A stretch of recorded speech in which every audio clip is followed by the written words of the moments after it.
Alors donc, je vous présente Guillaume Marceau, historien qui enseigne à l'Université du Québec à Montréal, qui enseigne à l'UDM, qui enseigne à l'Université du Québec à l'Outaouais et à Concordia. Alors, bonne conférence avec Guillaume Marceau. OK. Bonjour tout le monde. Donc, aujourd'hui, on m'a demandé de venir ici pour discuter avec vous on va essayer de garder le thème de la semaine qui est la question d'identité. Comment on va l'étudier, comment on va l'aborder cette fois-ci, étant donné que je suis historien et que j'aime bien discuter des questions internationales, de la mondialisation, de la globalisation et des questions identitaires, évidemment aussi, on peut traiter ce thème-là sous l'angle de ce qu'on appelle le nouvel impérialisme colonial. Ce que j'ai décidé de faire avec vous aujourd'hui, en 1h15, ce qui est relativement impossible, étant donné que je suis quelqu'un de très enthousiaste, vous allez le voir. Normalement, vers 11h10, Paul va se lever debout, il va me faire des grands signes parce que je vais être complètement en retard et je n'aurai pas fini. Donc, on va faire une très, très courte conclusion de 5 minutes entre 11h10 et 11h15. Mais on va analyser la question du nouvel impérialisme colonial à travers ce que des historiens ont appelé le long 19e siècle. Plusieurs historiens tels que Soutou, qui travaillent surtout sur la question européenne et des questions de domination européenne, des historiens comme Christopher Bailey, qui parlent de l'émergence d'un monde moderne et nouveau qui a transformé le rapport des sociétés non occidentales avec l'Occident. Une des théories qui est développée, c'est ce qu'on appelle le nouvel impérialisme, à travers ce fameux long 19e siècle qui va de, grosso modo, 1815 à 1914. Habituellement, je prends des questions, j'ai beaucoup d'interactions avec les gens. Je ne ferai pas ça aujourd'hui, évidemment, parce que j'entendrai probablement pas vos questions. Et je vais manquer de temps, donc je vais vous donner toutes les réponses à mes propres questions. Donc, 1815, c'est le Congrès de Vienne. C'est-à-dire, c'est la fin des guerres napoléoniennes, 25 ans de guerre civile en Europe après la fameuse Révolution française, l'arrivée du petit Napoléon qui a conquis l'ensemble de l'Europe. Et on s'entend sur une nouvelle donne géostratégique en Europe qui va lancer, d'une certaine façon, la domination mondiale d'un type nouveau, ce qu'on appelle un nouvel impérialisme. Ce n'est pas que l'impérialisme n'existe pas avant, c'est qu'il y a une nouvelle façon de voir la question impériale et, par le fait même, une nouvelle façon de voir les questions d'identité. Donc, à travers les différents points d'aujourd'hui, on va voir un peu comment interpréter cette question identitaire, cette question impériale, et le point focal que je vais privilégier va être l'empire le plus connu de tous dans la période et l'empire que tout le monde veut imiter, évidemment l'empire britannique, dont un des termes qu'on employait au 19e siècle était l'empire sur lequel le soleil ne se couche jamais. Ce qui est assez intéressant aussi de voir cette forme de domination d'une culture impériale à la britannique. Dépendamment si vous êtes souverainiste ou pas, fédéraliste ou pas, vous avez tout un rapport sur la question impériale britannique et on va voir au 19e siècle comment ça s'est mis de l'avant. Je vous ai mis pour la conférence différents aspects et des mots-clés aussi. Les mots-clés, c'est un des portes d'accès que je fais quand j'enseigne qui vous permet de comprendre certaines des thématiques, des traités, des personnages qui sont assez intéressants à analyser en termes historiques pour comprendre justement cette notion de nouvel impérialisme colonial tout au long du 19e siècle. Donc, on va parler de Mahan, vous allez voir, je vais y revenir, les guerres de l'opium, la restauration Meiji qui est assez intéressante. Ce que je veux faire avec vous, c'est à la fois explorer la question de cet impérialisme britannique, mais aussi à travers les réactions des autres nations, soit occidentales et européennes, comment est-ce qu'on réagit justement à cette nouvelle forme d'impérialisme occidental ou d'impérialisme mondial, et les peuples dits colonisés. On va voir aussi le rapport du colonisé versus le colonisateur. Et on va même explorer aussi les sociétés non occidentales ou non européennes, en fait. Le Japon en premier lieu et les États-Unis pour voir un peu comment cet impérialisme-là se développe tout au long du long 19e siècle. Évidemment, on m'arrête aussi avec la question de la Grande Guerre, le déclenchement de la Grande Guerre pendant l'été 1914. Pourquoi? Parce que 1914 et la Grande Guerre transforment à la fois le rapport impérial et aussi le rapport d'identité. L'Europe ne se sent plus aussi dominante avec la Grande Guerre, alors qu'en 1815, elle est animée d'un nouvel esprit de conquête, d'émancipation, d'expansion aussi. Voyons donc ça à travers cette carte, justement, qui représente le monde. Parlant d'identité et de questions impériales, comment est-ce qu'on représente le monde sur les cartes? Ça, c'est un aspect que je trouve très intéressant. Prenez conscience de ça pendant la conférence. Vous allez voir beaucoup de cartes défiler tout au long de la conférence. Regardez où est le centre de la carte. Le centre de la carte, c'est l'Europe. Pourquoi je vous ai montré ça? Parce qu'en 1910, c'est l'apogée de l'Europe en termes de domination, en termes de perception aussi de domination impériale. Quand on parle d'identité et on parle d'impérialisme, il y a aussi un rapport de nous versus l'autre. Comment est-ce qu'on se situe par rapport à notre milieu? Les cartes géographiques, malgré tout ce qu'on peut en dire, sont une représentation de cette perception géospatiale ou spatio-temporelle. Les Britanniques et l'Europe se considèrent comme le centre du monde. Est-ce qu'ils ont raison de le faire ou pas? Évidemment, aujourd'hui, on aurait tous tendance à dire non, l'impérialisme n'est pas une bonne façon d'interpréter les choses. Or, il y a des historiens dans les dernières années, dont un qui s'appelle Pierre Grosser, très intéressant, qui dit, au contraire, l'État-nation, cette perception qu'on a de l'identité à travers le prisme national, le Canada, ce grand pays, les États-Unis, les pays européens, c'est peut-être une mauvaise façon d'interpréter et l'identité et le rapport à l'échange mondial, mondialisé. Ce qu'on devrait faire, c'est privilégier plutôt l'approche impériale. Et en 1910 et tout au long du long 19e siècle, c'est là qu'on a mis en place ce nouvel impérialisme colonial qui développe une perception internationale où l'empire serait peut-être le gage de la prospérité. Je vous le répète, tout le monde veut imiter les Britanniques pendant le 19e siècle. Tout le monde, en Europe comme ailleurs, se dit que c'est le modèle britannique qui est le plus intéressant. Voyons comment se décline justement cette perception du nouvel impérialisme colonial. Premièrement, c'est une théorie. Et comme toute théorie en histoire, ça ne sert absolument à rien parce que l'histoire a tendance à détruire toutes les théories. J'enseigne ça cette session-ci. Je trouve ça super intéressant de discuter de ces notions d'identité et d'impérialisme. Percevoir l'Empire, c'est prendre position sur comment on va définir le monde. Le nouvel impérialisme colonial n'échappe pas à cette perception-là. On voit le monde d'une certaine façon. À partir des années 1870, donc on est au milieu de la période qu'on va étudier, les Européens se perçoivent comme animés d'une mission. Ils doivent aider à civiliser le monde. Ils doivent changer la manière dont on perçoit les rapports de force. Ils sont, après tout, la meilleure chose que l'humanité a jamais produite. Il y a une forme de patriotisme, d'exacerbation du nationalisme qui est extrêmement importante à partir des années 1870. Ce qui fait qu'on va commencer à parler chez les historiens, c'est une manière d'interpréter l'histoire du 19e siècle et du colonialisme comme un nouvel impérialisme colonial. Pourquoi? Parce que l'Empire existait déjà auparavant.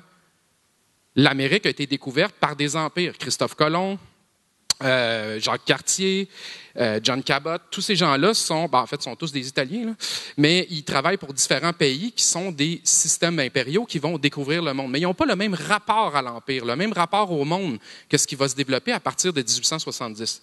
Je vous ai mis deux caricatures de l'époque pour vous montrer un peu comment on perçoit justement cette notion d'impérialisme. Il y a une version positive et une version négative. Regardez à gauche. À gauche, la version est plutôt négative. C'est la Chine qui est dépecée après la révolte des Boxers, c'est-à-dire il y a eu une révolte en 1900 des Chinois qui veulent se débarrasser de l'influence des étrangers. Le rapport identitaire entre l'étranger et nous est extrêmement important dans cette période-là, existe encore aujourd'hui, évidemment, et était un facteur majeur de compréhension des relations internationales ou mondialisées pendant cette période-là. Dans la caricature de gauche, on voit la Chine qui se fait dépecer, on voit le vieil empereur ici qui n'est pas tout à fait d'accord, et on voit tous les représentants des grands empires de l'époque en 1900. Les Japonais, la France, le bonnet phrygien, la Marianne. Ici, c'est la Russie, les Allemands, évidemment, et la reine Victoria, qui représente l'Empire britannique. À droite, par contre, ça, c'est la représentation française de la question de l'impérialisme. Regardez comment on essaie de montrer une vision positive. On se refait pratiquement le débarquement de Christophe Colomb ou de Jacques Cartier au Canada, là, où tout le monde est dans l'harmonie complète. Regardez le bouclier.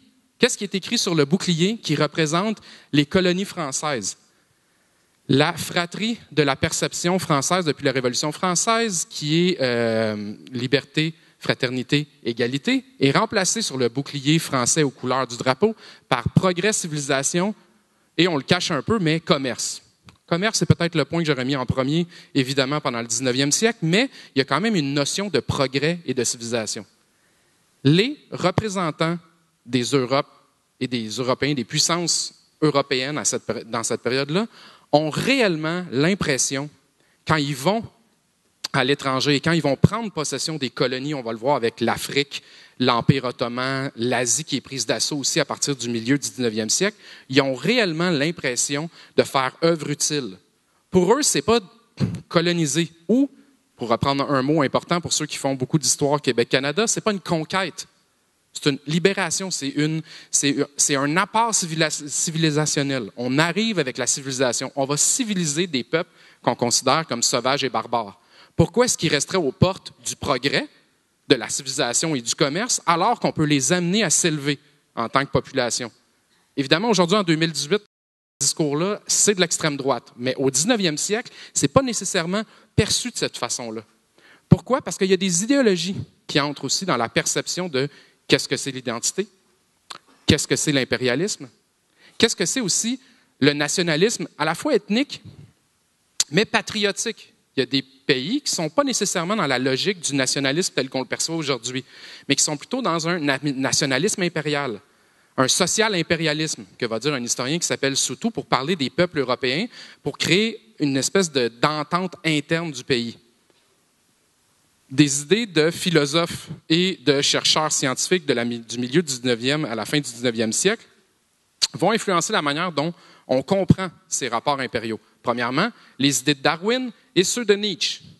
J'allais poser la question, est-ce que quelqu'un... Tiens, je vais le demander quand même, juste en levant votre main. Qui connaît Darwin? Déjà entendu parler de Darwin? Wow! Ça, c'est beau. Qui connaît Nietzsche? Wow!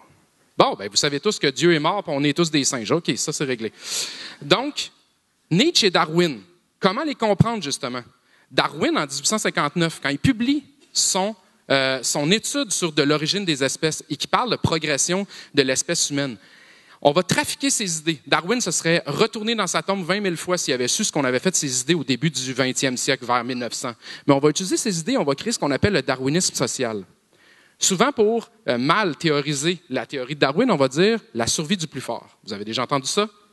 Donc, la survie du plus fort, c'est cette perception que c'est les plus aptes à la nature environnante qui vont survivre. Et on l'applique aux sociétés. L'identité que se créent les puissances impériales du 19e siècle, Grande-Bretagne en premier, mais c'est le cas pour la France, l'Allemagne, la Russie, les Japonais, on va le voir, et les Américains à partir de la fin du 19e siècle, vers 1898, c'est une perception d'eux-mêmes qui sont les plus forts et qui méritent de survivre. Et donc, qui doivent progresser, prendre de l'expansion. On applique aux sociétés humaines un concept que Darwin avait spécifiquement dit de ne jamais associer aux sociétés humaines. On va faire la même chose avec les idées de Nietzsche. Nietzsche, qui est souvent perçu comme un proto-fasciste par certains penseurs, les nazis, toujours à la fine pointe du n'importe quoi, vont utiliser les théories de Nietzsche pour parler de, vous avez déjà entendu ce concept-là, le surhomme. Le surhomme, pour Nietzsche, ça ne veut pas dire détruire son ennemi par force de puissance. Mais à la fin du 19e siècle, on est dans cette logique-là. L'Europe mérite d'avoir le premier rang, de diriger le monde, d'imposer sa volonté. Pourquoi? Parce que les Européens seraient techniquement des surhommes. Et c'est la survie du plus fort. Nietzsche détestait l'aventure coloniale européenne. Il détestait le nationalisme. La question du surhomme pour Nietzsche, c'est transcender notre rapport judéo-chrétien à la vie pour tous s'émanciper par la joie. On est un petit peu loin des nazis, croyez-moi. Mais on est quand même dans cette logique d'interprétation de qu'est-ce que c'est l'identité, qu'est-ce que c'est la puissance, comment est-ce qu'un surhomme peut s'expliquer et s'émanciper. Et on va utiliser les théories de ces deux braves vieux hommes pour réussir à, dans un certain sens, transcender notre condition. Les Européens deviennent le centre du monde. Il faut qu'ils se l'expliquent aussi dans leur tête. La question des mentalités, souvent en histoire, est primordiale pour comprendre comment les choses se sont déroulées. Aujourd'hui, c'est facile de juger en disant « ils sont racistes, c'est des coloniaux, c'est une mauvaise façon de faire ». Vous avez probablement raison avec vos valeurs d'aujourd'hui. Mais à l'époque, ce n'est pas comme ça qu'on perçoit les choses. En faisant les choses en appliquant le darwinisme social, en appliquant la théorie du surhomme, en développant un patriotisme d'expansion et de civilisation, on peut réellement arriver à civiliser le reste du monde. La fameuse mission de l'Occident. Cette caricature-là est super intéressante. C'est une caricature américaine. Observez-la 2 secondes, je vous reviens avec la suite. Il faut que je boive de l'eau. On voit Oncle Sam, qui fait la leçon. En plus, ça va bien pour vous, un professeur, les étudiants, tout va bien. Et Oncle Sam, ça, c'est une caricature qui date du début du 20e siècle, qui est juste un peu après le début de l'aventure impériale américaine. À partir de 1898, vous allez voir, je vais vous en reparler, les Américains se lancent dans ce qu'on appelle la République impériale. Ils font la guerre à l'Espagne et ils prennent le contrôle d'un paquet de territoires. Et dans cette caricature-là, on montre les bons et les mauvais élèves de cette mission civilisatrice de l'Occident. On a les populations blanches des différents États, le Texas qui écoute, etc. Et on essaie de dire, voici les nouveaux élèves qui sont réfractaires à la compréhension de la civilisation et on va leur éduquer, leur apprendre, on va leur montrer qu'est-ce que c'est être civilisé. Vous avez Porto Rico, Cuba, Hawaï et évidemment les Philippines. Par contre, cette caricature-là est assez intéressante aussi pour montrer le rapport identitaire des Américains avec toute cette logique de hiérarchie des identités, hiérarchie de ce qu'on appelle les races à l'époque, cette vision eugénique de la société où il y a des races supérieures et des races inférieures. Les Noirs font quoi sur la caricature? Ils nettoient les vitres. Parce que c'est à ça qu'ils sont bons, ils ne sont pas là pour être éduqués en tant que tels.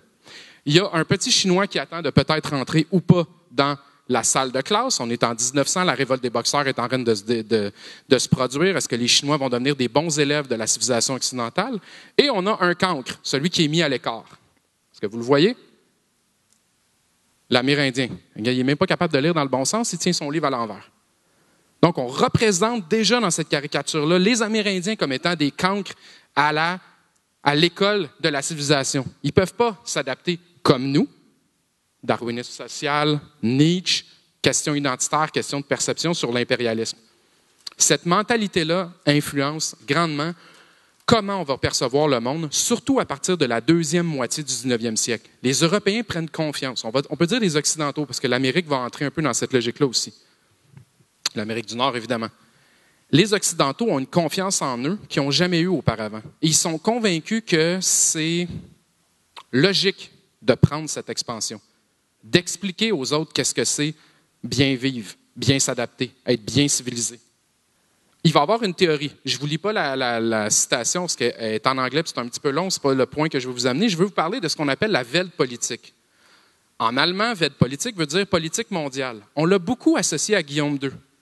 Dirigeant allemand à partir de 1890 jusqu'en 1918, il va être le leader de l'Allemagne pendant la Grande Guerre. Et Guillaume II est perçu, plus à raison qu'à tort, comme un incapable politique. C'est vraiment un ego en termes de politique étrangère. Il va faire un nombre d'erreurs incalculables pendant cette période-là. Mais Guillaume II est un représentant de son époque. Il représente cette logique de perception de puissance mondiale. On va beaucoup l'appliquer à l'Allemagne, la Weltpolitik. C'est un terme allemand. Guillaume II parle en 1901 dans un discours à Hambourg en disant « L'Allemagne a besoin d'une flotte puissante, a besoin de développer ce qu'on appelle une place au soleil. Ça nous prend des colonies. Il faut faire de l'expansion. Le darwinisme social doit s'appliquer aussi à l'Allemagne. On doit progresser, on doit être plus puissant. » Guillaume II dit rien de différent de tous les autres pays. La Weltpolitik, c'est une logique d'expansion territoriale que tous les États veulent appliquer. Comme je vous le disais au début, tout le monde veut imiter l'Empire britannique. On est convaincu que c'est l'Empire britannique qui a compris la manière de faire les choses en termes de civilisation, en termes d'expansion, en termes d'impérialisme, mais aussi en termes identitaires. Ils se sentent puissants, ils sont puissants, ils sont une grande puissance économique, politique, militaire, mondiale. Donc, on devrait les imiter, on devrait faire comme eux. Et Guillaume II se lance dans cette logique-là, veut développer une flotte, ce qui augmente évidemment les conflits internationaux. Il y a plus de possibilités de guerre à cause de la logique de quelqu'un comme Guillaume II. Mais tout ce qu'il veut appliquer, lui, c'est développer son pays, montrer qu'à l'intérieur de l'Europe, il y a aussi des leaders plus puissants. Le 19e siècle, quand on le pense en termes d'impérialisme colonial, il faut aussi le voir à l'intérieur du monde occidental. Ce n'est pas seulement les Européens qui essaient de dominer le reste du monde, ils veulent se dominer les uns les autres à l'intérieur du territoire européen. Ce qui va créer certains conflits, dont la Grande Guerre qui vient complètement transformer la donne. Je n'irai pas là-dedans, évidemment, aujourd'hui. Mais cette logique-là est importante. La Weltpolitik va être appliquée par tout le monde. Un des pays qui va être le plus influencé sur la manière dont les Européens font les choses à travers le monde, c'est le Japon. Le Japon, quand il va voir la logique de l'Empire britannique, quand il va comprendre l'importance d'une flotte maritime, quand il va comprendre que l'identité passe par une certaine forme de chauvinisme national, ils vont s'adapter. Les Japonais vont être les grands défenseurs avec l'Allemagne de cette logique vide politique. Mais c'est les Britanniques qui dominent et qui influencent le reste de la perception. Meilleur moyen de voir cette logique de puissance impériale projetée, de colonialisme, c'est le rapport à la mer. Dans la période du long 19e siècle, le colonialisme, bon, je vous dis, est hyper important, mais c'est le commerce international par les mers. Celui qui contrôle les mers contrôle le monde. Le seul empire qui peut se permettre de contrôler les mers pendant le 19e siècle, c'est l'Empire britannique, celui sur lequel le soleil ne se couche jamais, ce qui est assez fascinant. Et vous avez des théoriciens qui vont réfléchir à la question navale et qui vont se dire comment créer une identité forte, une puissance forte pour mon pays, c'est par l'élaboration de la puissance maritime. Et vous avez un amiral américain qui s'appelle Mahan, qui va vivre de 1840 à 1914, qui est ironie de la chose, il arrête exactement au moment où la conférence va se terminer, et il dit la chose suivante dans un livre publié en 1890, au même moment où Guillaume II devient chef de l'Allemagne impériale. Il dit la chose suivante: c'est uniquement la force organisée qui permet aux faibles et aux discrets de continuer à prospérer et à vaquer à leurs occupations tout en dormant paisiblement dans leur lit, loin des violences externes et internes du monde qui les entoure. Qu'est-ce que ça veut dire? Pour Mahan, la puissance passe par l'élaboration d'une flotte. Vous avez besoin d'une flotte militaire et vous avez besoin d'une flotte commerciale. Il faut la protéger. Et les seuls pays qui vont pouvoir prospérer, ce n'est pas les petits pays qui vont devenir, par exemple, des paradis fiscaux comme aujourd'hui avec des multinationales qui vont pouvoir faire de l'évasion fiscale. C'était mon éditorial, j'en ferai plus. Et vous allez plutôt avoir des pays qui vont dire c'est l'expansion territoriale. Même si on est un tout petit pays en Europe, l'Espagne, le Portugal, la Belgique même, la Hollande, il faut faire de l'expansion internationale. Il faut prendre le plus possible de territoire. Mahan étudie quel empire? L'Empire britannique. Quand vous avez Guillaume II qui lit les théories de Mahan, quand vous avez les Japonais, l'élite japonaise qui lisent les théories de Mahan, tout le monde se dit c'est la logique qu'il faut développer. Notre identité nationale va passer par une expansion internationale. Mais le monde, vous le savez, est limité. Il va y avoir une limite à combien d'expansions on peut faire à travers les années. Voyons donc, justement, cette fameuse aventure coloniale européenne sur un siècle, 1815-1914. Bon. Là, je peux vous faire environ 4 heures de temps juste sur cet aspect-là. Ce n'est pas ce que je vais faire. On va se concentrer sur 3 points principaux dans l'aventure coloniale européenne. On va voir premièrement, évidemment, je vais vous expliquer l'Empire britannique. Qu'est-ce que l'Empire britannique veut dire? Qu'est-ce qu'il représente? Et pourquoi il est ce qu'il est? Ensuite, on va faire une comparaison. On va voir comment les Français, eux, interprètent la question impériale. Comment ils font de l'impérialisme. Et ça a grandement à voir avec le rapport à l'identité. Comment ils se perçoivent de manière identitaire par rapport à l'impérialisme. Les Français, vous allez le voir, n'ont pas la même vision coloniale que les Britanniques. Et finalement, on va voir comment un empire, l'Empire ottoman, a été détruit par ces questions d'impérialisme, de réflexion internationale et de jeu de pouvoir, au détriment justement de l'identité en les utilisant, en les cannibalisant. Le 19e siècle, c'est la montée de ce qu'on appelle le nationalisme. On passe de vision impériale relativement calme, je dis relativement avec toutes les guillemets possibles, à une notion de conflit international où le nationalisme exacerbé vient détruire les vieux empires. Pourquoi? Parce que l'Europe prend confiance. L'Europe décide de prendre une expansion. Bailey est assez intéressant dans son livre sur la naissance du monde moderne. Il parle d'accélération de l'histoire, d'invention de la vitesse, mais il parle aussi surtout que pourquoi est-ce que les Européens ont réussi à dominer le reste du monde de cette manière-là? Ils tuaient mieux que les autres. Bon, c'est hyper glauque, là, mais c'est quand même la vision qu'on a du côté des Européens. Les Européens ont appris à utiliser mieux les machines de guerre, mieux la technologie que les autres pays dans un moment clé de son expansion. Et ils arrivent à prendre le contrôle du monde. Encore une fois, qui on imite? C'est la puissance impériale britannique. Tout le monde veut être l'Empire britannique au 19e siècle. Le problème pour ceux qui ont déjà fait de l'histoire ici, puis je vais vous le dire pour ceux qui vont continuer en histoire, il n'y a aucun modèle d'analyse qui fonctionne quand vous l'appliquez à quelqu'un d'autre. C'est ça le grand problème des historiens, c'est qu'on est toujours en train d'empêcher de tourner en rond ceux qui pensent en termes de théorie et de grandes réflexions majeures en disant si on applique le système impérial britannique, tout le monde va pouvoir s'émanciper. Non. Il y a juste eu un empire britannique de cette nature-là, c'est l'Empire britannique. Tous ceux qui l'imitent le font d'une manière très différente. Ça vaut autant pour la révolution industrielle que ça vaut pour le colonialisme. Mais tout le monde, au 19e siècle, veut imiter la puissance de l'Empire britannique, l'empire sur lequel le soleil ne se couche jamais.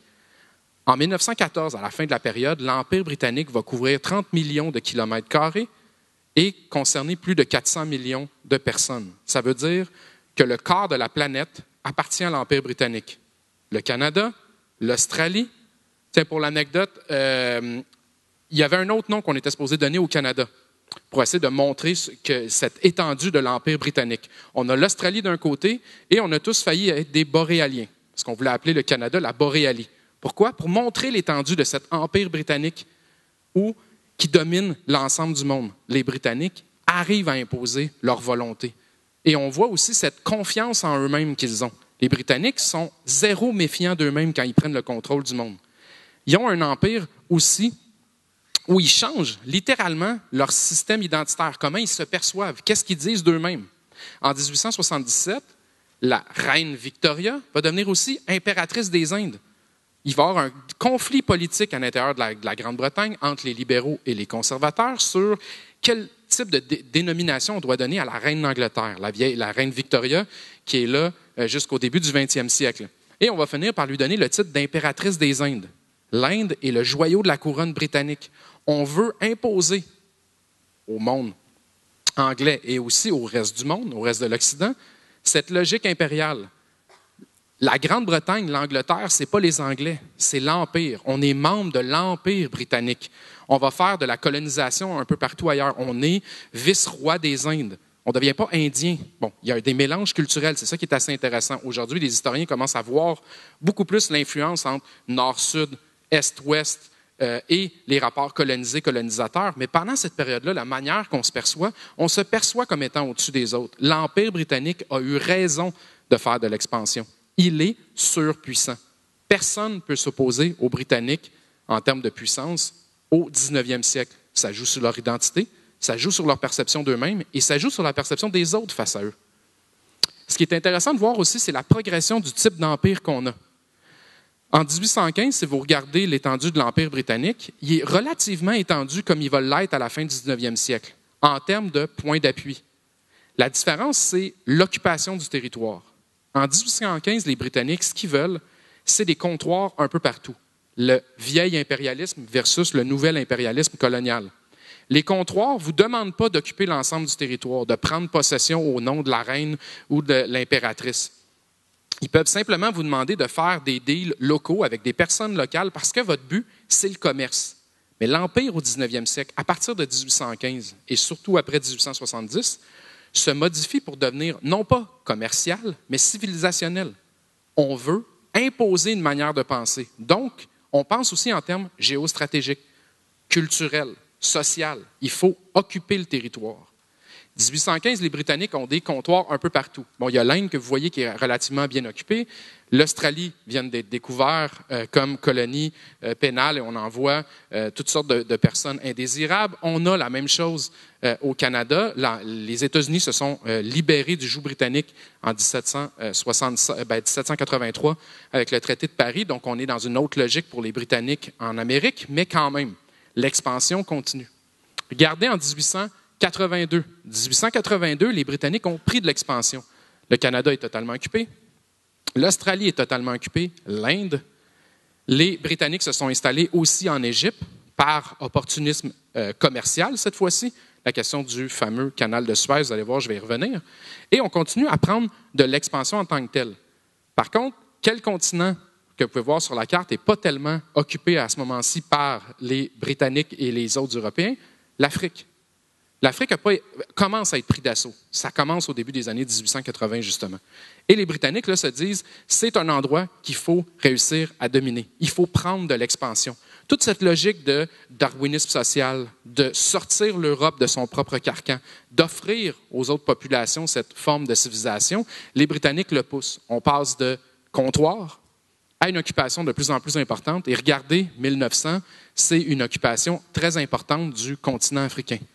Malheureusement, on n'a pas réussi à faire le pari voulu par les colonisateurs britanniques en Afrique, c'est-à-dire on voulait faire un chemin de fer qui allait passer du Cap au Caire, relier l'ensemble des colonies britanniques en Afrique, mais ce n'est pas possible parce que tout le monde s'oppose avec la question du Congo. Vous allez voir, je vais y revenir. Arrivé vers 1900-1914, donc, il y a une opposition entre les différentes puissances coloniales. Pourquoi? Parce que pendant que la Grande-Bretagne fait son expansion de cette manière-là, tous les autres pays veulent l'imiter. La France, évidemment, les Portugais en partie, la Hollande continue à prendre de l'expansion, mais dans cette région-ci, qui est les Indes néerlandaises, qu'on appelait dans cette période-là, qui est l'Indonésie aujourd'hui. Donc, on continue à prendre de l'expansion. Les Britanniques voient par contre ce rapport de domination impériale avec une classe dominante qui va diriger les sous-classes, mais pas dans une logique d'intégration des Britanniques avec les sociétés sur place. C'est plus une espèce de rapport de domination commerciale, politique, pas vraiment d'intégration. Il y a des colons, évidemment, mais les colons, c'est dans les colonies qu'on appelle à peuplement blanc. Canada, Australie, Afrique du Sud. Non, l'Afrique du Sud, c'est un cas un peu particulier, je n'ai pas le temps d'aller là-dedans aujourd'hui. Dans les autres colonies, on ne s'intègre pas vraiment à la vie locale. C'est ce qu'on pense du côté des Britanniques. Évidemment, aujourd'hui, les chercheurs comprennent à quel point il y a eu beaucoup plus de rapports de transfert que ça, mais dans cette période-là, c'est la logique qu'on a. Pas qu'on n'oppresse pas les populations locales, évidemment, dans les colonies à peuplement blanc. Allez voir le sort des aborigènes en Australie et celui des peuples autochtones aujourd'hui au Canada. Et les colonies à peuplement blanc n'ont pas nécessairement été très ouverts dans leur rapport à l'autre non plus. Mais on n'a pas la logique de s'assimiler. Les Français, eux, ont un rapport très, très différent à la question coloniale. En fait, les Français sont beaucoup plus intéressants en termes identitaires et en fait de flou identitaire dans la période du nouvel impérialisme colonial que le sont les Britanniques. Les Français ont une aventure coloniale complexe et très ambiguë. Les Français, quand ils prennent le contrôle d'un endroit, ils ont le réflexe, à cause de leur histoire politique et sociale, de vouloir créer un lien avec les populations locales. Et ce lien-là est parfois très condescendant et axé justement sur cette notion d'apport de civilisation. Les Français, étant donné qu'ils sont les pères de la Révolution française, qui ont inventé la Déclaration des droits de l'homme, qui se représentent comme étant une civilisation, comment je pourrais dire, adéquate, avancée, moderne. Donc, ils veulent pas l'imposer, le faire accepter aux autres populations. Quand les Français s'intègrent et commencent à prendre des colonies comme l'Algérie à partir de 1830, l'Indochine à partir de 1859, le Sénégal à partir des années 1850, ils vont aussi apporter cette notion de civilisation. Ce qui est assez étrange. La manière qu'on enseignait l'histoire dans les colonies, on commençait avec la vieille histoire de France et on disait à des Sénégalais, nos ancêtres les Gaulois. Je ne suis pas sûr qu'un Sénégalais se sentait super gaulois par rapport à ses ancêtres dans cette période-là, mais on veut leur enseigner l'histoire de France. Vous faites partie d'un grand ensemble qu'on appelle la France. D'ailleurs, la décolonisation, je n'ai pas le temps d'en parler, mais ça serait peut-être l'occasion d'une autre conférence, on verra, de la question de la décolonisation de l'Algérie. Quand vous regardez la décolonisation des Français, les Français qui sont installés en Algérie ne se sentent pas des parias de la société. Ils sont Français d'Algérie. Quand on va les expulser à partir de 62, malgré toutes les exactions, etc., ces gens-là arrivent en France, ils n'ont jamais mis les pieds en France de leur vie. Eux, ils ont vécu en Algérie.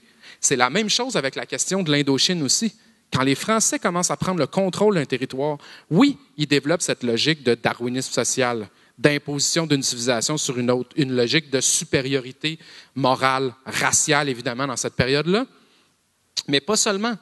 Ils veulent s'intégrer à la société. Ils se perçoivent comme étant des membres de cette région-là. Les Indo-Chinois français sont des Indo-Chinois français.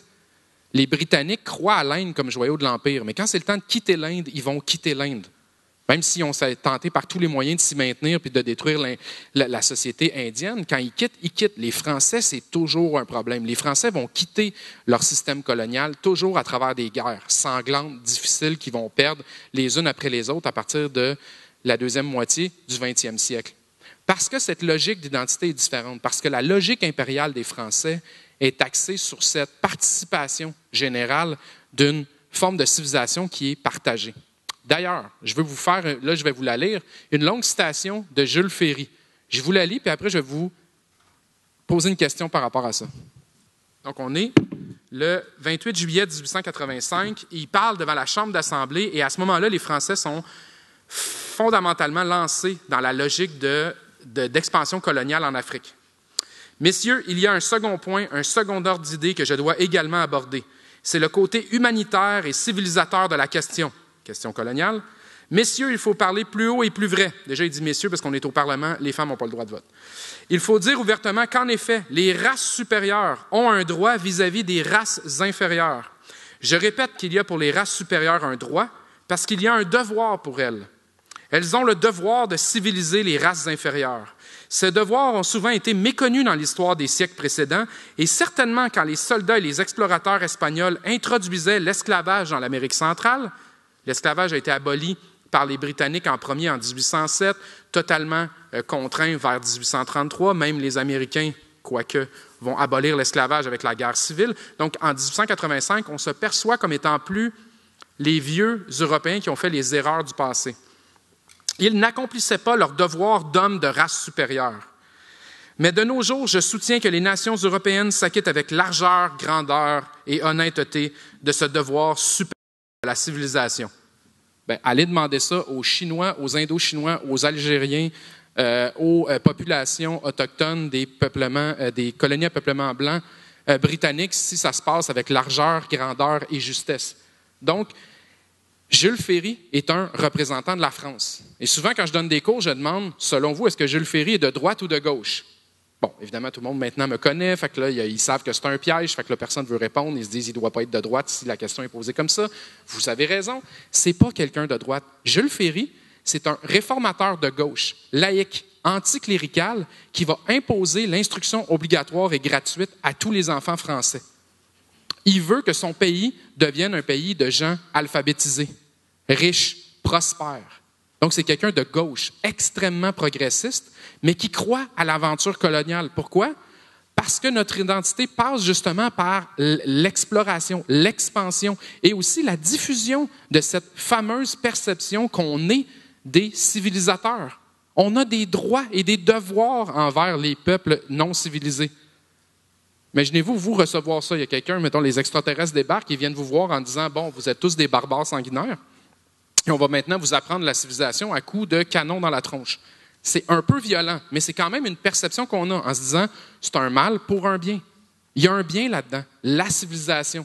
En passant, cette perception-là des choses n'est pas si loin de nous. Hein. Si vous regardez un fameux discours de Nicolas Sarkozy qui est allé au Sénégal en 2007-2008, il est allé parler aux Africains et dans son discours, il a littéralement dit la phrase suivante « Peuples africains, ne restez pas aux portes de la civilisation ».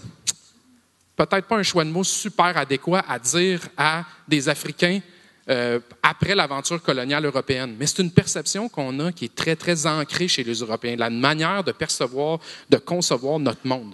Et les Français sont peut-être les champions de ça. Évidemment, ce n'est pas tout le monde en France qui pense comme Jules Ferry. Je vais manquer de temps, donc je ne vais pas vous la lire, mais il y a eu une réponse en Chambre par rapport à cette position-là où d'autres parlementaires vont dire « Arrêtez de penser que vous êtes une race supérieure. Tout ce qu'on fait, c'est de la violence. On impose notre violence aux autres peuples. » Donc, il y a déjà des craquements pendant le 19e siècle. Mais les craquements ne veulent pas dire que c'est la vision dominante. Ce que je vous parle aujourd'hui, c'est la vision dominante des Européens par rapport au monde du 19e siècle et comment ils ont réussi à dominer ce monde-là. Le meilleur exemple de ça, c'est la décadence de l'Empire ottoman. L'Empire ottoman, dans la dernière portion du 19e siècle, donc 1878 à 1914, est en complète décrépitude. C'est ce qu'on appelle un empire archaïque à ce moment-là. Les Européens perçoivent l'Empire ottoman comme étant la pire forme d'impérialisme qui existe. Pourquoi? Ils ne sont pas très nationalistes, les Ottomans. Ils laissent la plupart des religions s'exprimer de la manière qu'ils veulent. Le sultan a un rapport très lâche avec ses sujets. Et les Européens en profitent pour détruire de l'intérieur la question de l'Empire ottoman. Les Britanniques en premier.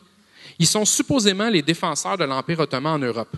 Sauf qu'à partir de la deuxième moitié du 19e siècle, cette logique de darwinisme social, de survie du plus fort, fait dire aux Britanniques, s'ils ne sont pas capables de s'adapter, les Ottomans, peut-être qu'ils ne méritent pas de survivre. Certains Européens, en 1815, vont mettre en garde contre cette logique-là. Ils vont dire, si vous faites ça, vous frappez dans un nid de guêpe, vous allez réveiller le nationalisme ou l'éveil des nationalités, et on ne sait pas ce qui va en sortir. C'est exactement ça qui va se créer avec les problèmes qui vont au-delà de la conférence, 1914 à 1945, évidemment. Mais en 1878, l'Empire ottoman est en décadence. Et les Britanniques font aussi preuve d'opportunisme. Ils dépècent l'Empire ottoman pour essentiellement prendre quel pays? L'Égypte. Pourquoi est-ce qu'on veut l'Égypte du côté des Britanniques? Bien, cette fois-ci, ça n'a rien à voir avec l'identité. Ça n'a rien à voir avec la question de civilisation. C'est du commerce. Qu'est-ce qui va nous faire gagner plus d'argent et nous permettre de rejoindre l'Inde plus facilement? Le fameux canal de Suez. Le canal de Suez est percé finalement en 1869. En 1875, les Français qui ont réussi à faire cette compagnie-là et faire l'œuvre technique est ruinée. Les Britanniques la rachètent et ils décident d'annexer l'Égypte, de se débarrasser des Ottomans sur place. Et les Britanniques peuvent prendre l'Égypte, protéger leur empire. Et c'est encore une preuve, par l'exemple, que l'utilisation des canons, se débarrasser de son ennemi grâce à la guerre, est fonctionnel et adéquat. Pourquoi? Parce qu'on survit. On a pris le canal de Suez, pas de problème. L'Empire ottoman continue à se dépecer à partir des années 1880 et il rétrécit comme peau de chagrin. Carrément, on va lui donner un nouveau nom à l'Empire ottoman pendant la période de la fin du 19e siècle. On l'appelle l'homme malade de l'Europe. Pourquoi? Parce qu'il est incapable de s'adapter à la nouvelle donne géostratégique et impériale et nationale. L'Empire ottoman s'écroule. Et les Britanniques le protègent plus ou moins. Pourquoi? Ça ne sert pas leurs intérêts. On devient un peu moins magnanime à partir de la fin du 19e siècle. Oui, on a une logique impériale. Oui, on a une logique de civilisation. Mais avant tout, on protège nos intérêts. Ce chauvinisme-là ne disparaît pas parce qu'on pense qu'on est des civilisateurs. Il faut quand même protéger nos intérêts économiques. Arrivé en 1914, juste à la veille de la Grande Guerre, l'Empire ottoman est plus qu'un... Comment je pourrais dire ça? C'est comme l'ombre de lui-même. Il ne reste plus grand-chose dans l'Empire ottoman. Il a été jeté dehors de l'Europe, ce qui va créer un gros problème, justement, d'expansion impériale dans les Balkans, et qui va créer les crises balkaniques qui vont amener, justement, au déclenchement de la Grande Guerre. Mais l'Empire ottoman est une représentation de cette incapacité de certains empires à s'adapter à la nouvelle donne géostratégique que les Européens ont mise en place. Les Ottomans, comme les Chinois, sont des vieux empires égalitaires, agraires, qui essaient de créer une espèce de système hybride entre les différents types de nationalités. Les Européens ne voient pas les choses de cette façon-là. Ils sont chauvins, ils pensent darwinisme social, survie du plus fort, développement du nationalisme, une identité très forte, très dichotomique aussi, eux contre nous. Ce n'est pas quelque chose qui a vraiment disparu, malheureusement, de nos jours, mais c'est une logique quand même qui existe à ce moment-là. Voyons donc un peu aussi comment cette logique de prise d'assaut a affecté l'Asie. La Chine est véritablement un des enjeux majeurs de la deuxième partie du 19e siècle. On veut réussir à ouvrir d'une manière ou d'une autre les marchés chinois. La Chine compte 450 millions de personnes vers le milieu du 19e siècle. C'est un marché extrêmement important pour les Britanniques. Ce qui est assez intéressant, on va le voir dans l'expansion des peuples non-européens, la Chine ne va jamais être dépecée comme le reste de l'Afrique. On n'agit pas dans cette logique-là à ce moment-là. On est dans une logique de prise de possession, mais de contrôle plus commercial. Encore, par contre, avec cette vision-là qu'on est supérieur aux civilisations chinoises. Les Britanniques s'opposent à tout le monde. Et le jeu de l'Asie et de l'Empire ottoman, ce qui est intéressant, c'est de voir que deux empires s'affrontent principalement dans cette longue région qu'on appelle l'Eurasie. C'est l'Empire britannique, dont je vous ai parlé, et l'Empire russe, que je n'ai pas le temps de vous parler. Donc, l'Empire russe et l'Empire britannique s'opposent les uns aux autres. Les enjeux impériaux sont extrêmement intéressants dans la logique de mondialisation. Tout le monde s'oppose les uns aux autres dans cette période-là pour essayer de prendre le contrôle plus facilement des territoires. Et comment est-ce qu'on va arriver à empêcher les guerres? Ça, c'est un aspect assez intéressant. On crée des fausses entités. Ce qu'on va voir pendant tout le 19e siècle, de 1813 à 1907, c'est ce qu'on appelle le grand jeu, qui est d'ailleurs une expression qui a été inventée en 1842, mais popularisée par Kipling en 1901. Le grand jeu, c'est l'opposition entre les Britanniques et la Russie sur quel type d'expansion on va être capable de prendre dans le monde, ou qui va dominer. Et quand on n'arrive pas à s'entendre, qu'est-ce qu'on fait?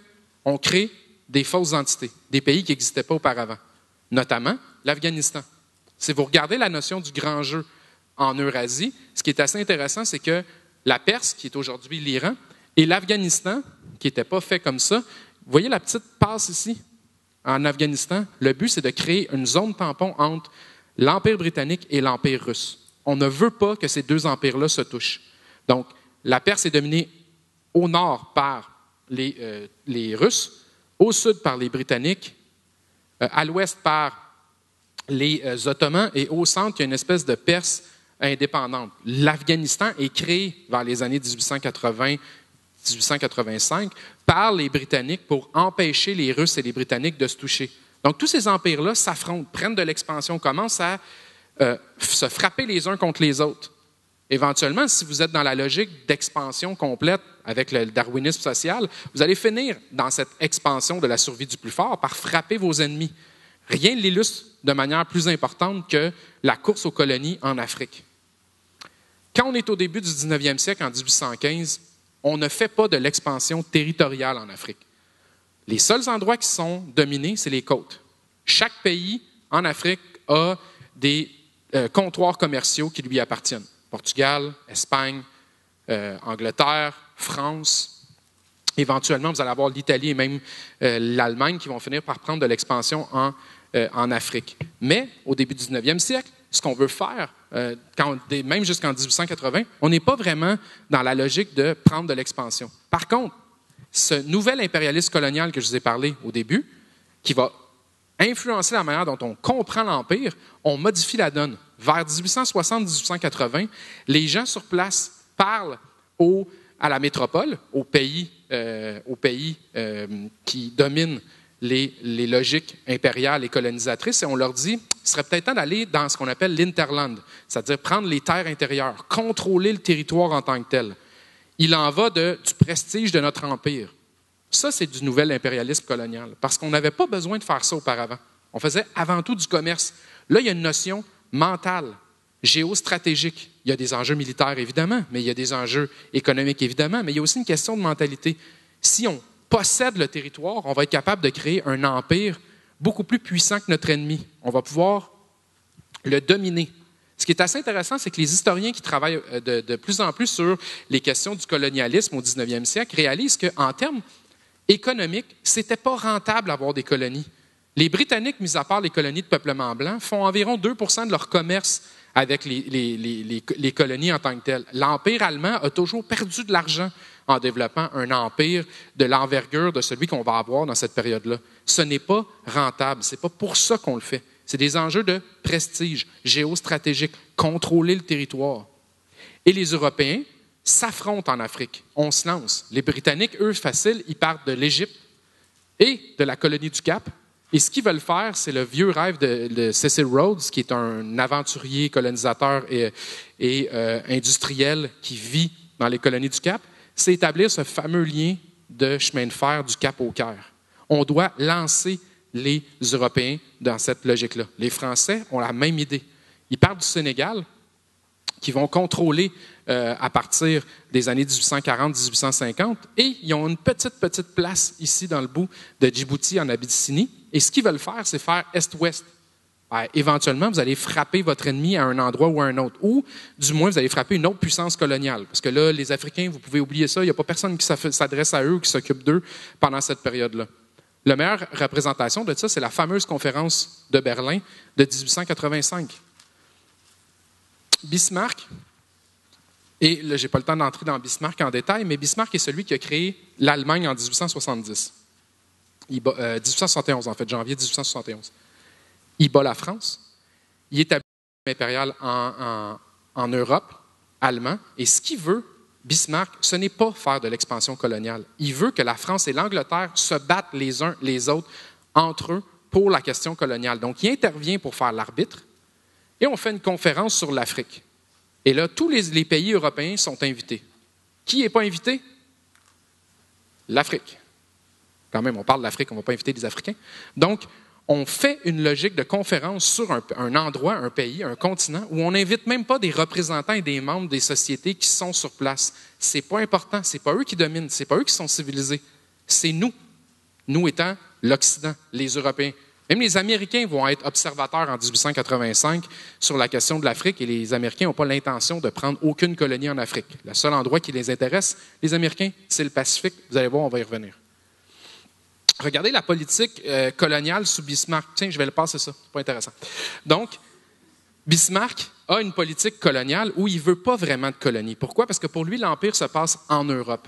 Mais cette logique-là, par contre, il veut que les autres le fassent. Et Bismarck, comme les autres Européens, vont se lancer dans cette logique de « prenons des colonies ». En 1914, regardez comment on a évolué. 1860, il n'y a presque aucun pays européen qui ont pris le contrôle de l'Europe. 1885, on commence justement, là, il commence à avoir des conflits, on fait la conférence sur Berlin, on s'entend sur une manière de diviser l'Afrique. Et quand on arrive en 1914, presque l'ensemble de l'Afrique est séparé.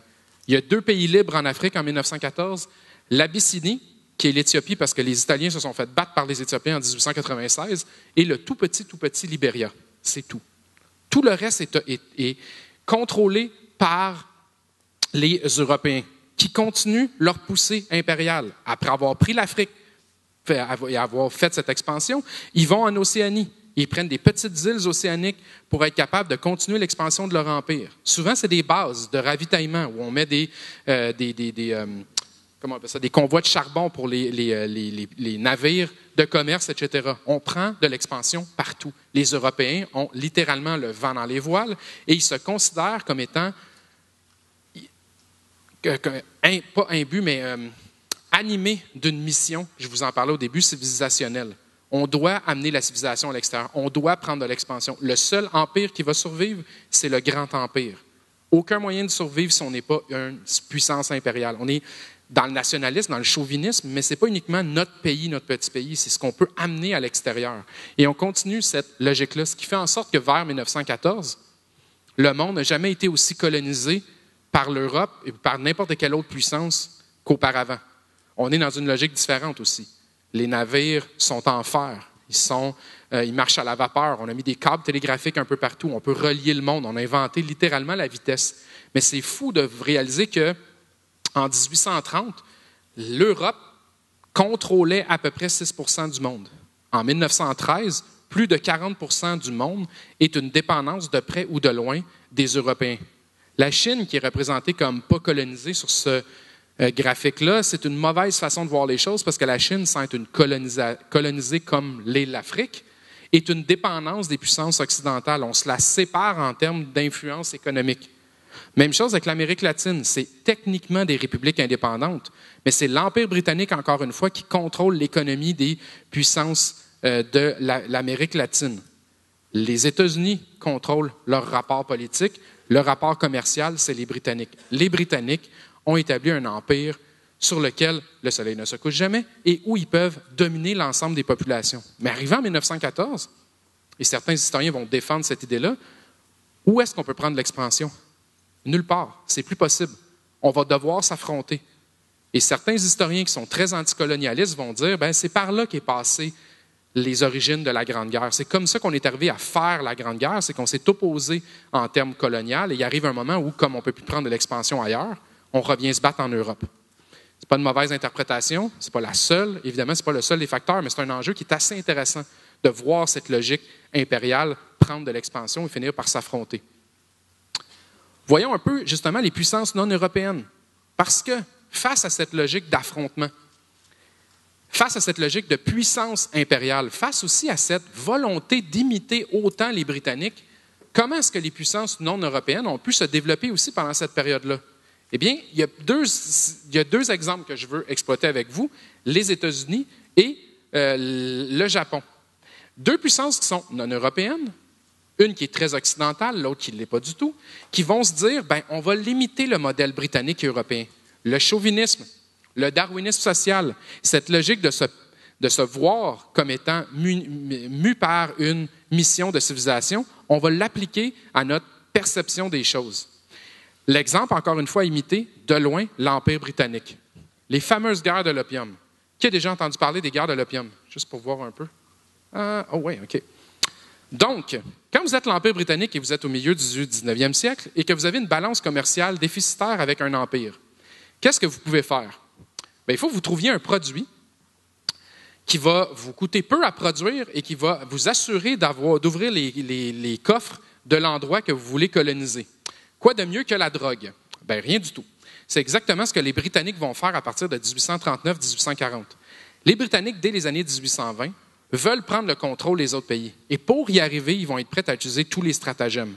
Un des stratagèmes, on fabrique de l'opium et des ballots d'héroïne qu'on envoie en Inde, et à partir de l'Inde, on les envoie en Chine. Et on s'assure de rendre accro à l'opium la majorité des Chinois, de l'élite chinoise. Certains historiens estiment que vers 1840-1850, 90% de l'élite chinoise est accro à l'opium. Quand vous voulez de la drogue, laissez-moi vous dire qu'il arrive un moment où vous allez en vendre des choses pour réussir à vous en trouver. Bien, les Britanniques ont réussi leur pari. Ils prennent le contrôle du monde de cette façon-là, de manière violente, avec ce qu'on appelle la diplomatie de la canonnière. Parce que ce qui va arriver, c'est que les Chinois vont se dire, bon, 2 guerres de l'opium, une en 1839, une en 1856, et la première guerre de l'opium, les Chinois disent, bon, on va interdire la drogue, on va la rendre illégale. Les Britanniques disent, non, c'est du commerce déloyal. Ils envoient littéralement une flotte militaire qui va détruire les Chinois. Et les Chinois sont incapables de s'adapter à la donne nouvelle. Les Britanniques les battent à plate couture, 2 fois. C'est pas grave qu'ils emploient des stratagèmes qui sont considérés aujourd'hui comme étant négatifs. Ils gagnent. Et si vous vous souvenez des mentalités que les Européens ont à cette période-là, le darwinisme social, la survie du plus fort, s'ils gagnent, c'est qu'ils méritaient de gagner, donc ils méritent de dominer. Et la Chine n'arrive pas à s'adapter à la nouvelle situation. Par 2 guerres de l'opium qui fait qu'on ouvre commercialement la Chine, sans l'occuper comme on va le faire avec l'Afrique, on va occuper la Chine d'une autre façon. Les Britanniques se tiennent, bon, il y a évidemment l'Inde, donc ils prennent le sud en partie. Les Français qui ont pris l'Indochine prennent le sud-ouest de la Chine. Et les Japonais, vous allez voir, vont prendre un peu le contrôle aussi. Évidemment, au nord, les Russes. Tout le monde se sépare de près ou de loin la Chine pendant le 19e siècle, justement dans cette logique d'expansion territoriale. Là, on est beaucoup moins dans la mission civilisatrice que dans cette expansion de projection de puissance. Parce que cette mission civilisatrice-là, il faut la penser aussi en termes qu'on se considère comme étant plus puissant. Vous n'allez pas quand même vous opposer au commerce et à la modernité. Ce qui est intéressant de voir, c'est la réaction des Chinois. Comment est-ce que les Chinois réagissent à la puissance impériale européenne? Bien, ils ne s'adaptent pas du tout. Ils ne veulent pas faire comme les Européens. Ils refusent de mettre en place le système de chemin de fer. Ils ne changent pas nécessairement leur système politique. Ils ont énormément de difficultés à s'adapter. Pourquoi? Parce qu'ils rejettent l'autre. L'autre ne nous a pas présenté les bonnes versions de la civilisation. Faites un parallèle aujourd'hui avec les guerres que les Occidentaux font dans différents pays, en arrivant, en détruisant tout, puis en disant après, adopter la démocratie, quel beau modèle de gouvernement. Pas nécessairement clair que les gens qui se font bombarder par des personnes vont accepter leur modèle sociopolitique par la suite, parce qu'ils le considèrent comme étant vil, comme étant pas adapté à leur situation. Par contre, il y a un pays qui observe comment on traite la Chine dans cette période-là et qui se dit il faut modifier notre rapport impérial, notre rapport international et notre système identitaire. C'est le Japon. Et le Japon se lance, à partir de 1868, dans ce qu'on va appeler la restauration Meiji. C'est assez intéressant de voir à quel point le Japon a, lui, été le meilleur élève de l'Occident que vous avez jamais vu. Pas que les Japonais se sont occidentalisés, oubliez ça. Ça, c'est une lubie des historiens européens ou axés sur la question des bienfaits de la colonisation. Les Japonais n'ont jamais occidentalisé leur pays. Ils se sont modernisés. Ce qu'ils ont fait, c'est qu'ils ont vu comment est-ce que les Européens ont été capables de gagner le monde. Et ils ont dit, bien, il n'y a pas de problème. On va se mettre à l'école occidentale. Il faut être chauvin, OK, on va le faire. Ils lisent les théories de Mahan, pas de problème, on va développer une grande flotte puissante. Il faut modifier notre système féodal, aucun problème. En quelques années, de 1868 à 1875, le pays est littéralement transformé. On abolit les castes, les samouraïs disparaissent. En passant, ce n'est pas tous les samouraïs qui s'opposaient au nouveau système, c'est des samouraïs qui ont mis en place le nouveau système. Il y a toute une façon de faire la société par en haut du côté des Japonais qu'on dit il faut transformer notre rapport à l'autre. Donc, leur identité est transformée par le haut. Ce n'est pas une révolution comme on peut penser à la Révolution française, la Révolution américaine ou la Révolution bolchevique. Il n'y a rien qui vient par le bas du peuple en tant que tel. C'est les élites qui se disent qu'il ne faut absolument pas subir le sort de la Chine. Et les Japonais, en se transformant, en établissant la restauration Meiji, vont moderniser leur pays. Ils vont à la fois garder leurs attributs orientaux, mais aussi adopter des uniformes à l'occidental pour montrer qu'ils sont des bons élèves de l'Occident. Pas pour être des Occidentaux, pour être sûr que les Occidentaux ne viennent pas les dominer eux, qu'il y ait un rapport semi-égalitaire. En 1902, ils ont gagné leur pari. Les Britanniques ont besoin d'un appui régional. Sur qui ils vont se baser? Sur les Japonais. Pourquoi? Parce que les Japonais agissent comme des Européens.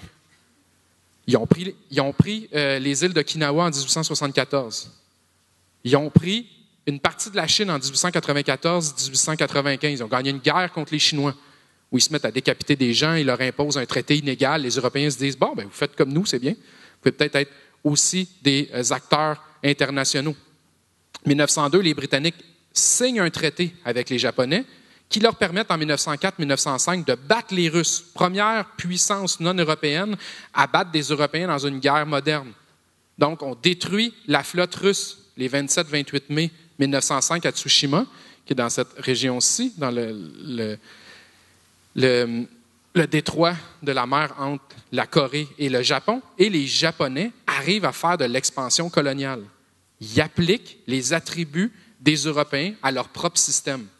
Les Européens les traitent en égaux. Les Japonais méprisent les Chinois.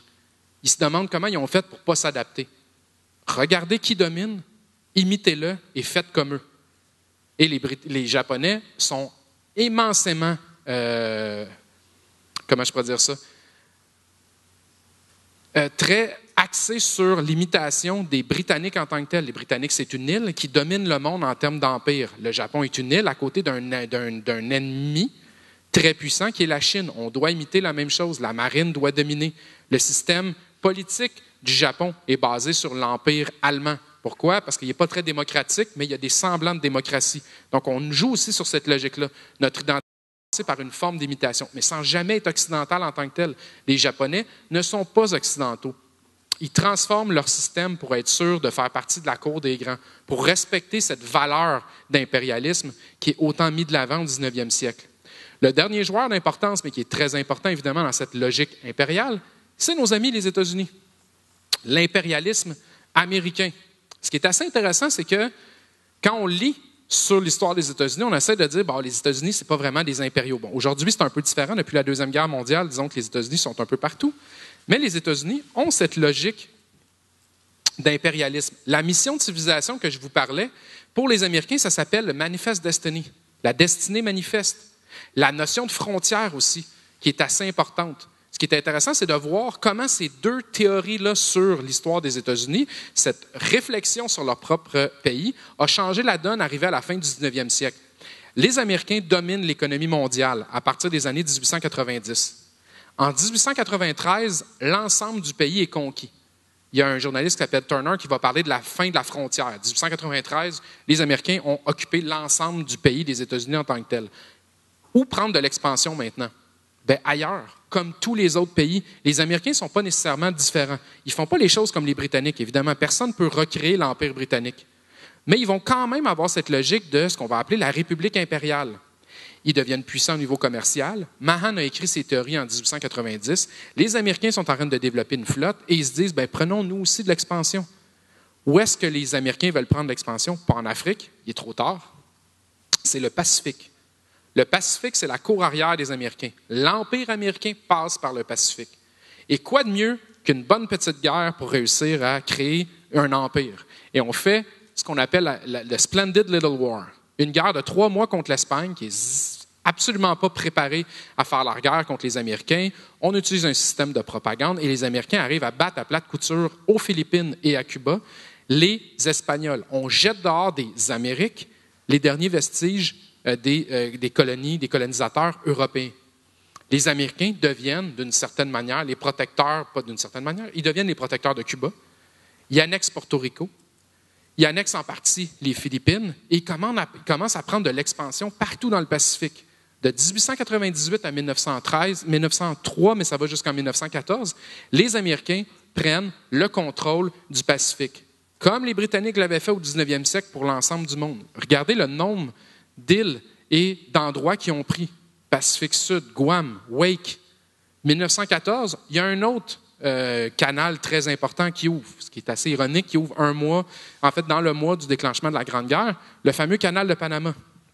Le canal de Panama est pris en contrôle par les Américains, qui rachètent les investissements des Français et des Britanniques qui se sont cassés les dents sur la construction du canal de Panama, qui a été très difficile. 5 minutes, d'accord. Donc, on arrive à créer cette logique d'un empire, d'une république impériale. Les Américains, les Japonais imitent le système colonial européen. Ce nouvel impérialisme est extrêmement important. Comme il me reste 5 minutes, je vais vous sauter tout le colonialisme et la Grande Guerre. Il y a des gens pas contents, les Balkans, ça va exploser et on va se battre. Bon. Passons ça. Ce que je veux finir avec vous sur la question du colonialisme, c'est plus le fardeau de l'homme blanc, le fameux poème de Kipling. Le thème de cette semaine, c'est l'identité dans votre semaine des sciences humaines. Je voulais vous parler du poème du fardeau de l'homme blanc de Kipling comme source de première main pour étudier la période. Vous avez vu comment j'ai traversé la conférence en vous expliquant les questions de mentalité, des aspects pratiques sur l'émancipation par la colonisation, l'impérialisme, la réflexion sur l'impérialisme. Bien, en 1899, juste après que les Américains aient pris le contrôle des colonies, des anciennes colonies espagnoles, Kipling va écrire un poème qui s'appelle « Le fardeau de l'homme blanc », qui est un poème extraordinaire. Est-ce que quelqu'un sait qui est Kipling? A déjà entendu parler de lui? Ah oui, parce que vous avez tout eu le document. Bon, vous avez triché, c'est pas correct ça. OK, Kipling est celui qui a écrit les livres de la jungle. C'est un Anglais qui est né aux Indes. Son père était sculpteur et était membre de la faculté des arts de l'Université de Bombay. Il est envoyé en Angleterre à partir de l'âge de 6 ans pour être élevé dans la pure tradition britannique. Quand il arrive en 1899, Kipling va recevoir un prix Nobel de littérature en 1907. C'est quelqu'un qui est extrêmement respecté. Il publie dans un journal américain le poème « Le fardeau de l'homme blanc » où il dit essentiellement ce que je vous avais lu sur Jules Ferry. « Ô homme blanc, il y a un fardeau qui t'apaise, qui t'occupe maintenant. Il faut absolument que vous, les Américains, parce que là, il fait la leçon aux Américains en tant que vieux représentants de l'impérialisme colonial, vous, les Américains, vous êtes des nouveaux, vous êtes des bébés impérialistes. Voici comment faire. Perdez-vous pas dans l'adolescence et la violence. Vous avez un devoir de civilisation. C'est un fardeau pour l'homme blanc de tenir à bout de bras ces sauvages, ces barbares, qu'il faut civiliser d'une manière ou d'une autre. Kipling, après, on va essayer de le défendre en disant il n'a pas vraiment voulu dire ça de cette manière-là, je ne suis pas d'accord. C'est fondamentalement une représentation de son époque. Il écrit ça au moment de l'apogée de l'Empire britannique.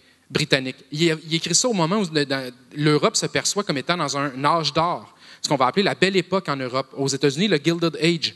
C'est-à-dire qu'on se voit comme étant en haut de la pyramide, en haut du food chain, pour parler latin. Donc, on est des représentants de la civilisation. C'est normal qu'il faut faire attention à ce fardeau. Perdez-vous pas en conjoncture. Appliquez la civilisation. Regardez comment on va mettre dans les caricatures des journaux de l'époque ce fameux poème de Kipling, « Le fardeau de l'homme blanc », ce qui est assez extraordinaire. Vous voyez, les Britanniques qui tiennent leur empire à eux, et là, les Américains qui peinent à essayer de se rendre eux aussi. Et là, on marche sur les pierres du barbarisme, de l'ignorance et de l'oppression pour tout le monde arriver dans la grande civilisation. Comment est-ce qu'on va arriver? Bien, c'est le fardeau de l'homme blanc. C'est l'homme blanc qui doit avoir sur lui l'ensemble des populations inférieures. Ce qui est assez intéressant, c'est que le poème de Kipling va être réutilisé dans les années 60 par le nouveau représentant de l'ONU, U Thant, qui est un citoyen birman qui vient de la Birmanie, et il va inverser le fardeau de l'homme blanc en disant c'est les civilisations qu'on considère comme inférieures qui ont, eux, supporté l'homme blanc sur son dos depuis toujours en se faisant massacrer. Des historiens comme Bailey, justement, quand ils parlent de la naissance du monde moderne, vont dire il n'y a rien de positif à l'identité européenne de civilisation. En fait, ce que ça a créé, c'est une civilisation oppressante, violente, qui a appliqué la politique de la canonnière en tant que telle. Qu'est-ce qu'on peut en penser? Bien là, je vous ai mis des questions qu'on peut réfléchir, évidemment. Je vous invite à me poser celle-là ou celle que vous voulez, puisqu'on est rendu à la période des questions, sur qu'est-ce que c'est, justement, cette notion d'identité. Qu'est-ce que ça veut dire, le colonialisme? Comment on peut l'interpréter en tant que tel? Je vais mettre la fiche sur les lectures complémentaires. C'est des choses que vous avez le goût de lire pendant votre été. Vous lire un livre de 800 pages sur le colonialisme britannique, je suis sûr que c'est quelque chose qui vous intéresse beaucoup. Et je vous invite à me poser des questions. Je pense que j'ai respecté mon temps. Excellent. Voilà.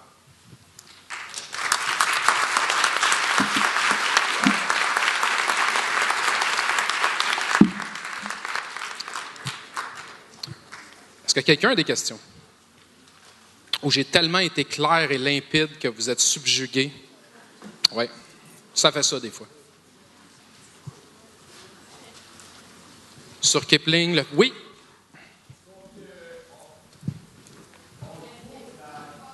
Il y a un micro juste derrière vous, apparemment.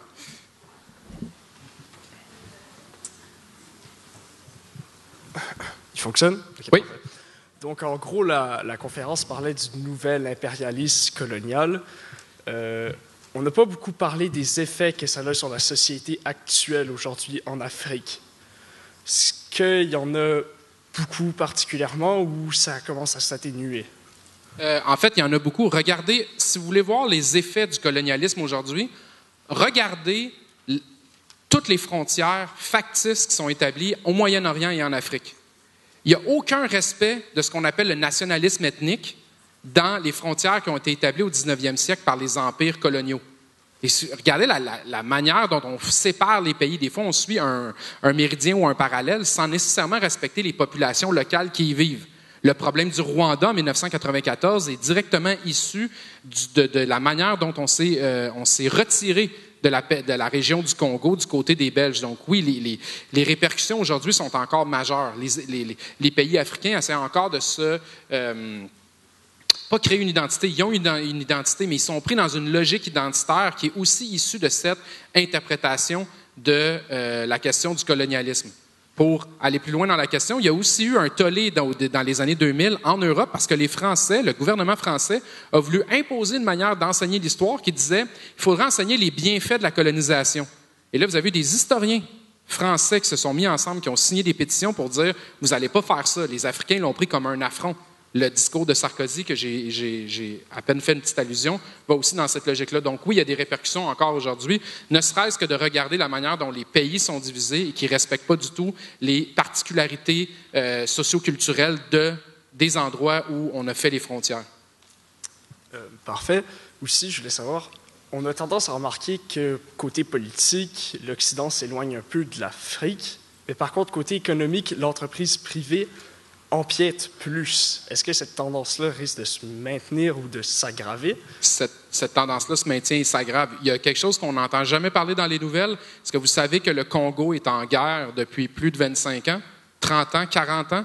Il y a eu plus de 2 millions de morts au Congo qui sont liés uniquement par des affrontements entre multinationales pour le contrôle des diamants et qui sont financés par des pays occidentaux ou des multinationales qui se disent non partisanes en termes nationaux. Le problème aussi avec les pays africains, depuis un certain temps, c'est qu'il y a un nouvel acteur international qui prend de plus en plus de poids, qui est en train de dépasser tout le monde au niveau économique. Est-ce que tout le monde sait de qui je parle? La Chine. Je trouve ça assez intéressant de vous parler de la Chine puis montrer comment elle a été détruite au 19e siècle et qu'au 21e siècle, c'est elle qui est en train de prendre le contrôle des intérêts économiques en Afrique. La Chine dit aux pays africains, nous, on ne sera pas comme les Occidentaux. Nous, on ne vous fera pas la morale. On n'aura pas une vision civilisatrice avec vous. Ce que vous faites à l'intérieur de vos pays, jamais on va s'ingérer. Tout ce qu'on veut, c'est les ressources naturelles. Bien, les pays africains commencent à avoir tendance à vouloir plus négocier et traiter avec la Chine que de traiter avec des Occidentaux qui vont essayer justement avec le lourd passé colonial, etc. Les Chinois jouent la carte anticoloniale justement à la logique de cet impérialisme malfaisant que les Africains perçoivent de la deuxième partie du 19e siècle. Merci. Ça fait plaisir. Autre chose? Oui?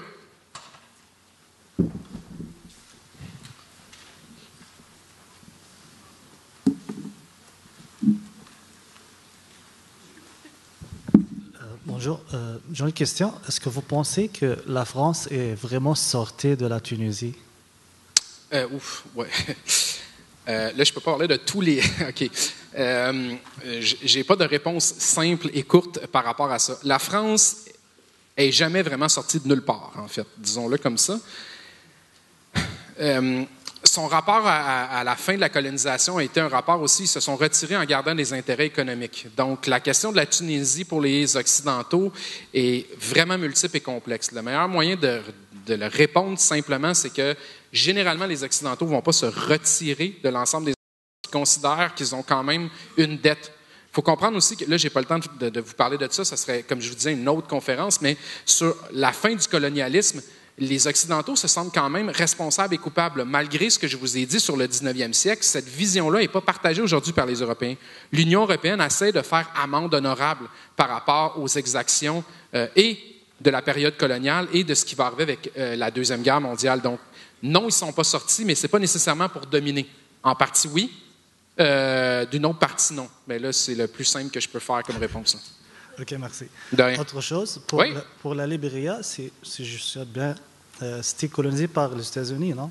En fait, c'est les États-Unis qui ont demandé une parcelle de terrain pour envoyer des esclaves affranchis reprendre contrôle de l'Afrique. Mais là, on s'entend, là, c'est minuscule, le Libéria, c'est très symbolique plus qu'autre chose. C'était juste pour vous montrer que l'Afrique avait été essentiellement complètement dominée. Mais oui, c'est une parcelle de terrain qui est...